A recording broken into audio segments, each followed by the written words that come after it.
Hello everyone, welcome back to the channel. H D F C bank की जो subsidiary company है उसने अपने फाइनेंशियल रिजल्ट्स प्रेजेंट कर दिए। क्विकली एनालाइज करते हैं on the face of it की नंबर्स कैसे लग रहे हैं।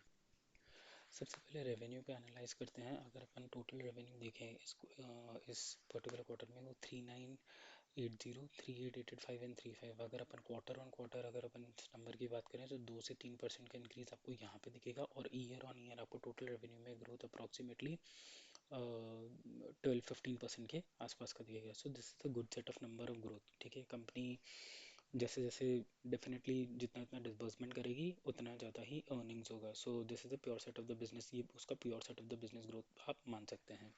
अगर टोटल रेवेन्यूज़ को भी हम एनालाइज करें तो टोटल रेवेन्यूज़ में भी आपको वही बात निकल के आएगी। यहाँ पर कुछ आपको 2 या 3% का इंक्रीज दिखेगा, और यहाँ पर आपको कुछ 10 से 15% का इंक्रीज आपको यहाँ पे दिखेगा। तो टोटल नंबर में भी सेम है, इसमें कुछ ज़्यादा डिफरेंस नहीं है।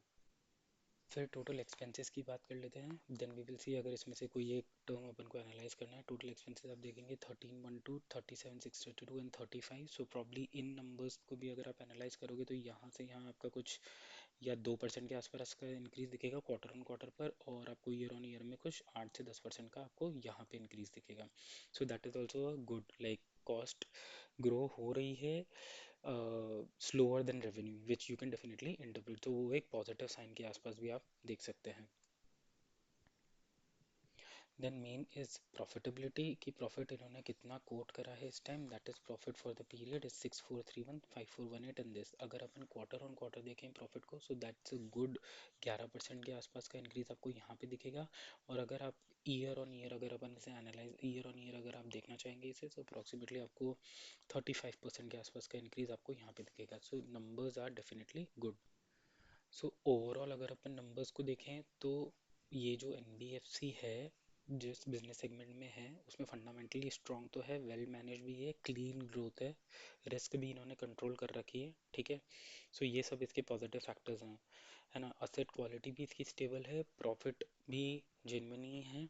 ओके, सो ओवरऑल आप इसको रेडार पे रख सकते हैं, just to align once it is align with your investment strategy. जब अलाइन हो जाए आप डेफिनेटली इसको इसमें इन्वेस्टमेंट का देख सकते हैं। बट हाँ, इन कंपैरिजन टू अभी बजाज फाइनेंस के नंबर आना बाकी है, and then other bunch of NBFCs के नंबर आना बाकी है, तो उनसे कंपेयर करके पता चलेगा कि कैसा है। बट इसने आईपीओ के बाद से इतना कोई हैवी रिटर्न नहीं दिया है। सो प्रॉब्ली ये 750 to 780 के रेंज में ट्रेड कर रहा है। सो अगर आपको कंसिडरिंग आपका इन्वेस्टमेंट स्ट्रैटेजी से लगता है तो you can definitely go for it.